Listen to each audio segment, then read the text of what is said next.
extenso dos sermões pregados por Jesus.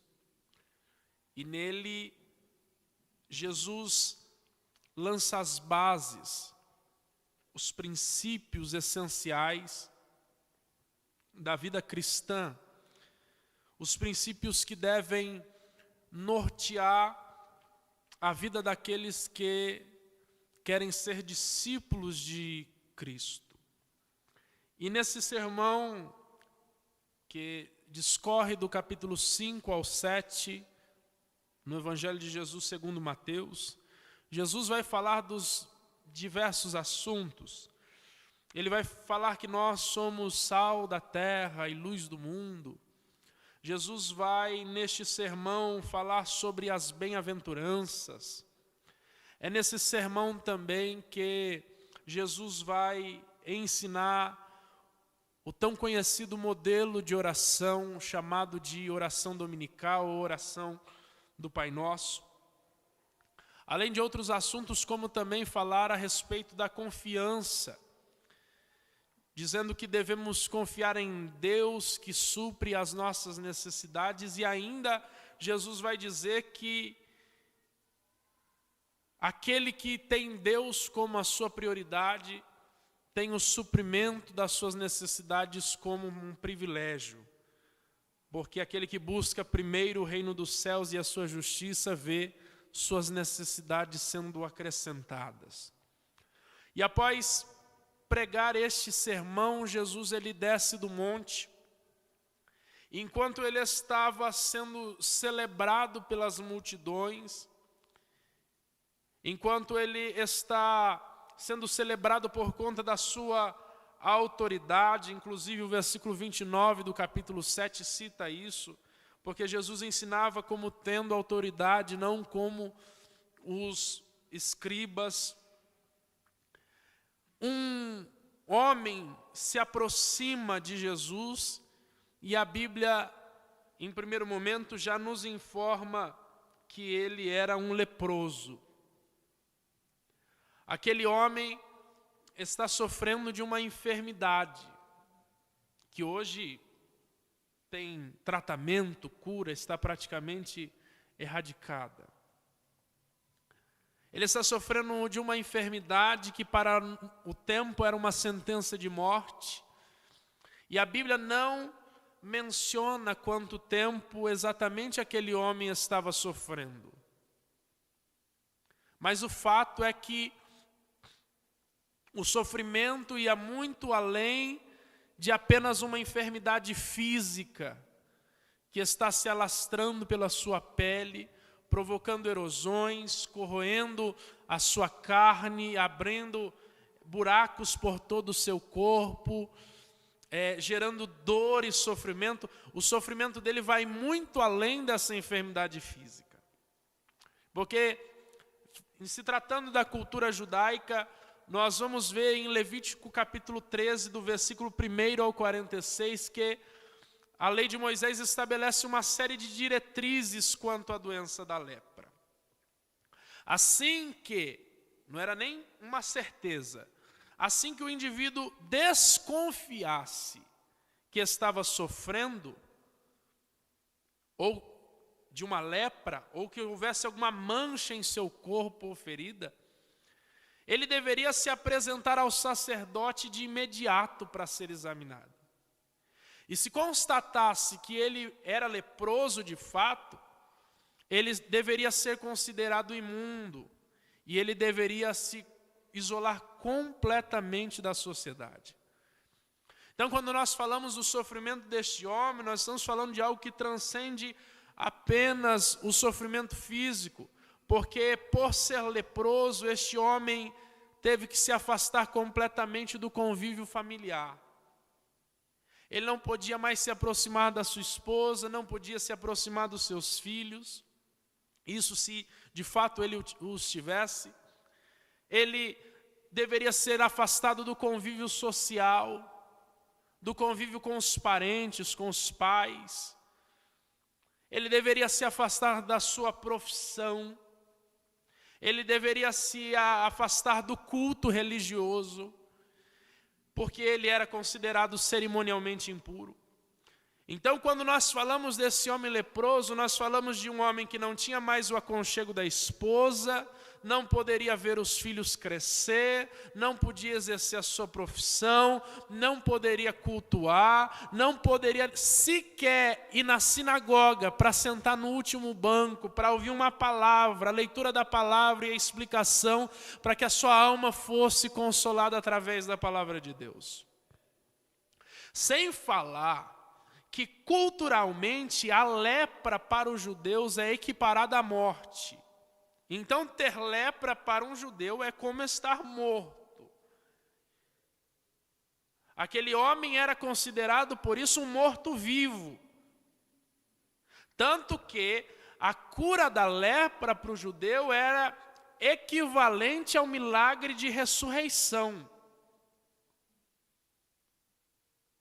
E ainda há um costume exercido por muitos judeus nesse tempo, que era o de, ao ver um leproso, tacar pedras e gritar: volta ao teu lugar e não contamine outras pessoas.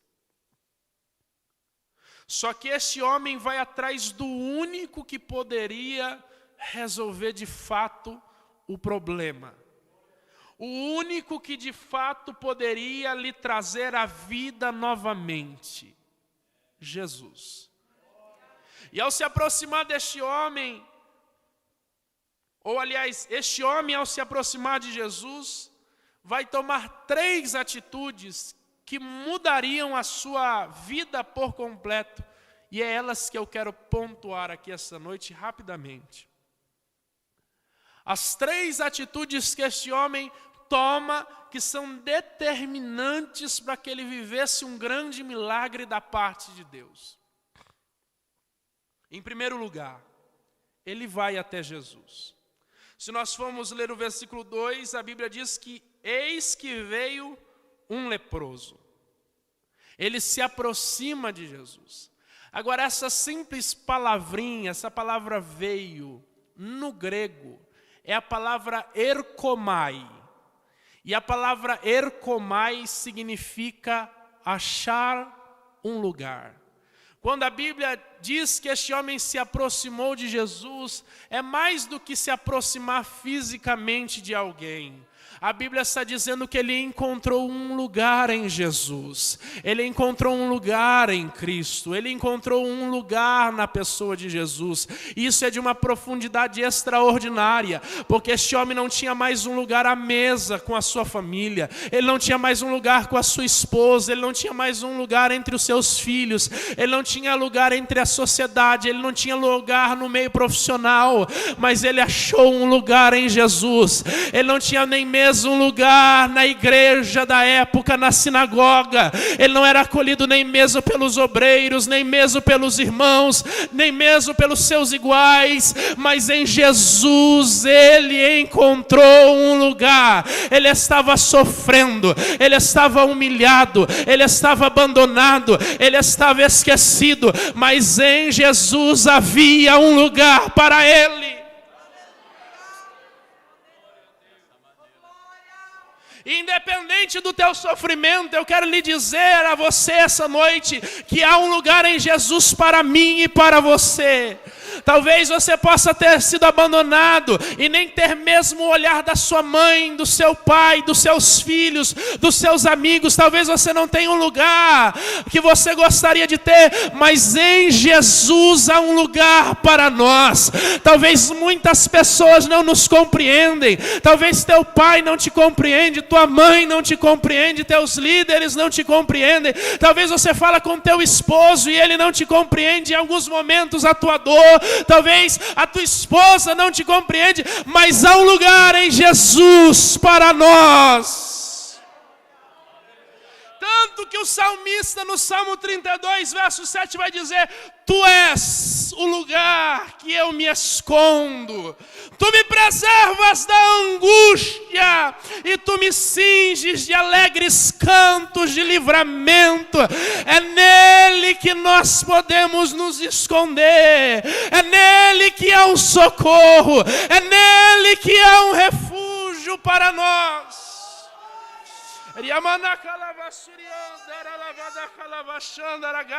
Tanto que o salmista também no Salmo 91 vai dizer: aquele que habita no esconderijo do Altíssimo, a sombra do Onipotente descansará. Direi do Senhor, Ele é o meu Deus, o meu refúgio, a minha fortaleza, e nele confiarei, porque Ele te livrará do laço do passarinheiro e da peste perniciosa. Ele te cobrirá com as tuas penas, e debaixo das suas asas estará seguro. A sua verdade será escudo e broquel. Não temerás medo do terror de noite, nem da seta que voa de dia, nem da peste que anda na escuridão, nem da mortandade que assola ao meio-dia. 1000 cairão ao teu lado e 10.000 à tua direita, mas tu não serás atingido, porque há um lugar em Jesus para nós. Aliás, o desejo de Cristo é que nos aproximemos dele. Tanto que em Jeremias 29:13 ele diz: buscar-me-eis e me achareis quando me buscareis de todo o vosso coração. E é por isso que Jesus faz o convite. Que convite? Mateus 11:28. Vinde a mim, todos vós que estáis cansados e oprimidos, e eu vos aliviarei.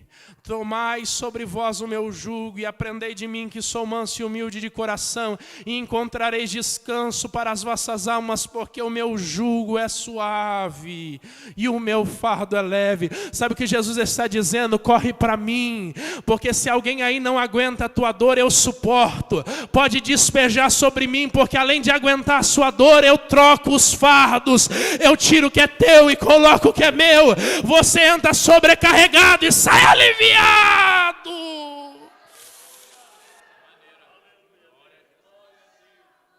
Porque há descanso, há alívio.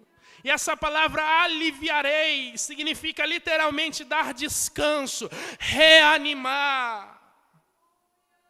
Significa que você pode entrar aqui quebrado, arrebentado, aos pedaços, mas nele você encontra o lugar em que você será reconstruído, pedaço por pedaço, pedaço por pedaço, e sairá renovado para a glória de Deus.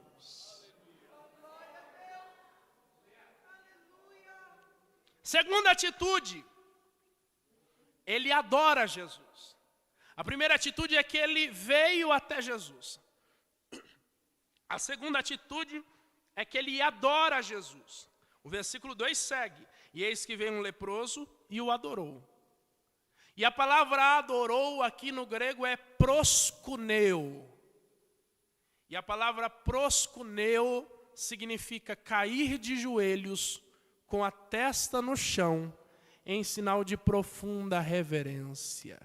Talvez alguém ache que quando a Bíblia diz que ele adorou aqui, é que ele levantou a mão assim, meio escondido, e falou: glória a Jesus. Mas a Bíblia usa este termo, indicando a nós que o ato de adoração foi um ato de humilhação e rendição completa. Ele se joga no chão, ele cai de joelhos com a testa no chão, em sinal de profunda reverência, e de joelhos com a testa no chão, ele chama Jesus de Senhor. E a palavra Senhor aqui no grego tem sentido de aquele a quem uma pessoa ou coisa pertence, sobre o qual ele tem poder de decisão. Mestre, Senhor, quando ele se joga no chão, ele está chamando Jesus de Senhor, como quem diz: eu pertenço ao Senhor, mesmo em pedaços, mesmo em dores, mesmo em gemidos, a minha vida não pertence a outro, a minha vida é totalmente entregue ao Senhor, e o Senhor detém o sim e o amém sobre toda a minha vida e trajetória.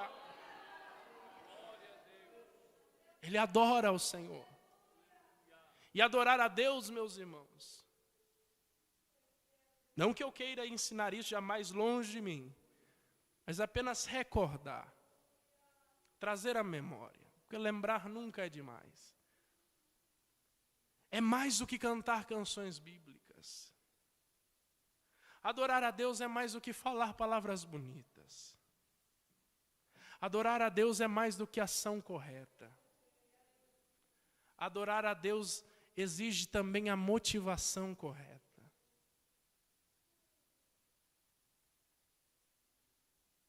Inclusive tem um hino muito antigo que diz: adorar a Deus é mais que cantar.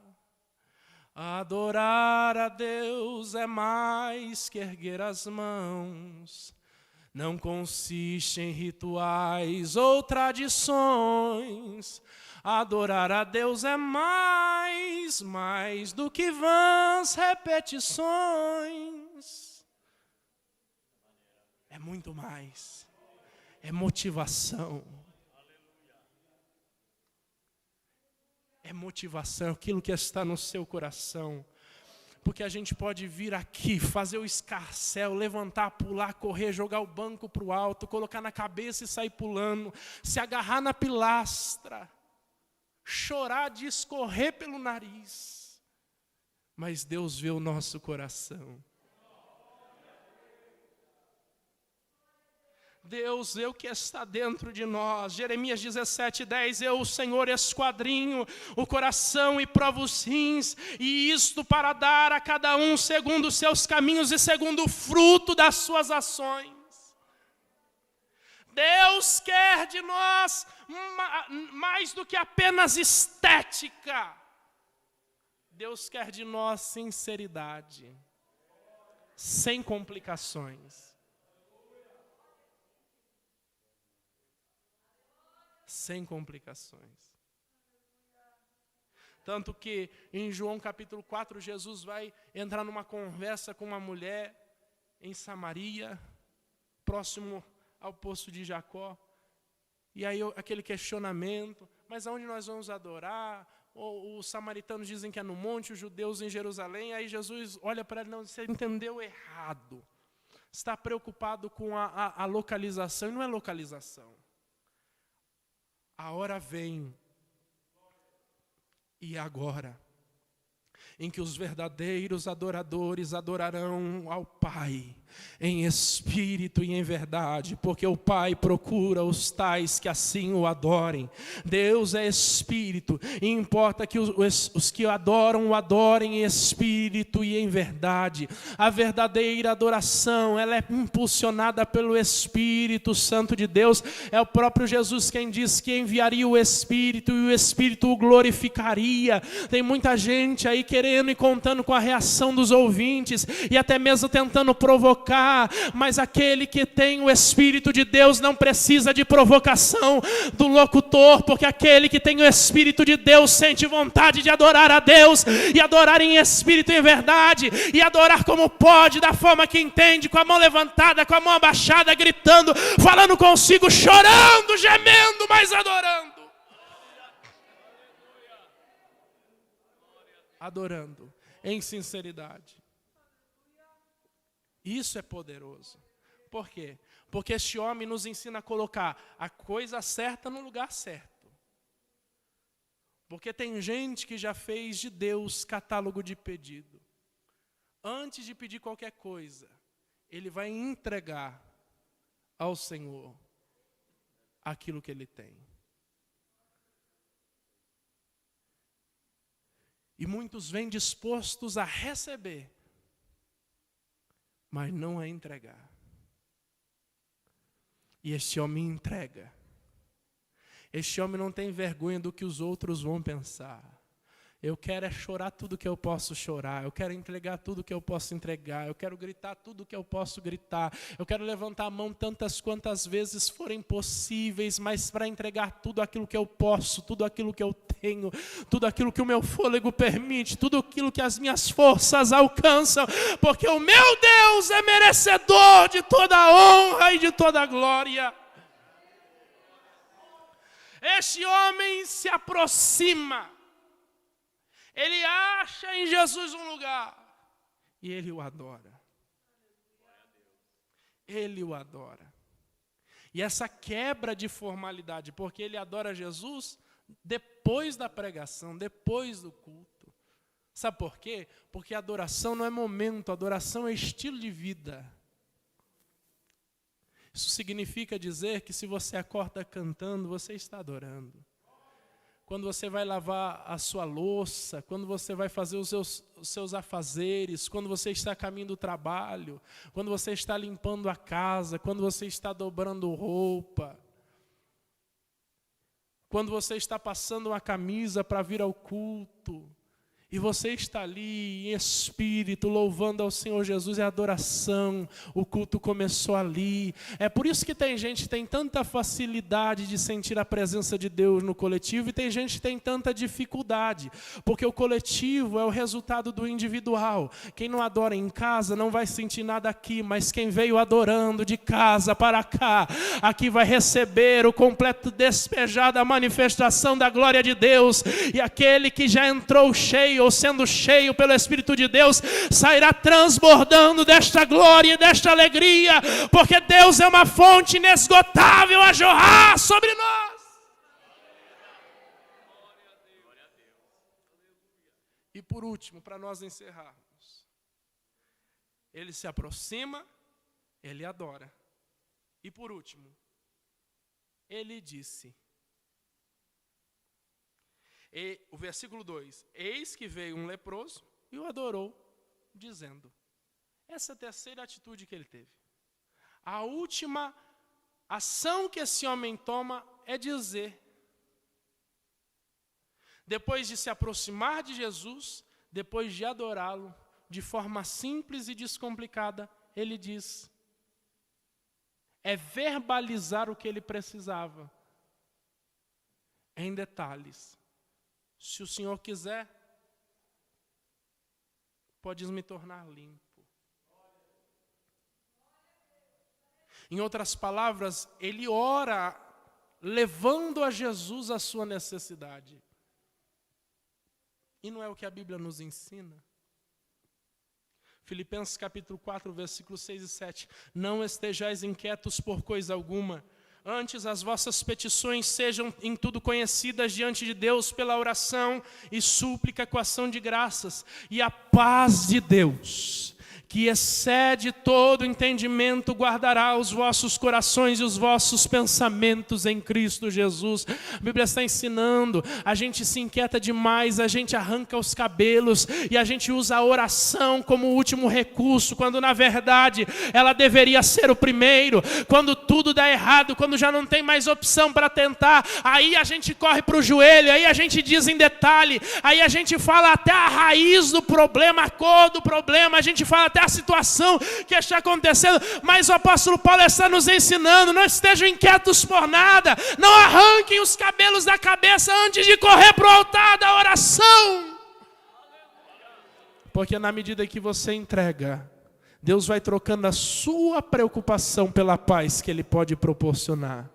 Você entrega a preocupação e recebe a paz. E não é qualquer paz, é a paz que excede todo entendimento. É por isso que às vezes a gente chega totalmente atribulado, dobra o joelho, ora, rasga a alma de chorar, fala tudo aquilo que a gente está passando. E quando a gente levanta, parece que saiu um peso dos ombros. É a troca. É você entregando as suas aflições e Deus depositando paz em seu coração. E é por isso que Pedro vai dizer na primeira epístola, capítulo 5, versículo 7, lançando sobre ele toda a sua ansiedade, porque ele tem cuidado de vós. Mas como lançar? Orando. Não tem outra forma. E orando como você pode. Me faltaram as palavras. Geme. Não tem mais gemido, mas tem lágrima, então chora. Porque Jeremias 29, 12 diz, então me invocareis, ireis, e orareis a mim, e eu vos ouvirei. Deus está ouvindo cada uma das nossas orações. Nós não precisamos expor para os demais, nós precisamos aprender a expor a Deus as nossas necessidades como principal recurso e não como última opção. E a maior parte dos nossos problemas surgem porque nós tentamos tudo e deixamos a oração para o final. Mas olha o convite de Deus. Salmo 50, verso 15. Invoca-me no dia da angústia e eu te livrarei. E tu me glorificarás. Deus está dando certeza do testemunho. Pode me invocar nos dias dos teus maiores sofrimentos, no dia da sua maior angústia, no dia da sua maior dor, no dia da sua maior fraqueza. Pode clamar. Pode entregar a mim, porque eu aguento a sua dor, eu suporto, eu te compreendo.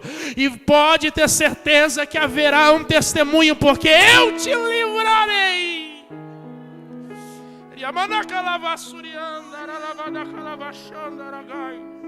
Eu te livrarei.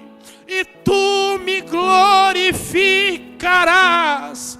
Se prepara para cantar o hino da vitória. Se prepara para contar o testemunho. Tudo que você precisa é clamar e confiar que Deus tem a saída. Deus tem a resposta. Talvez não a que você queira ouvir, mas pode ter a certeza que será a melhor. E a que você precisa. Fica de pé, por gentileza. Eu creio que todos que entraram aqui, entraram porque encontraram um lugar em Jesus. E nós já o adoramos. Nós já louvamos ao nome do Senhor. E agora eu quero convidar a você.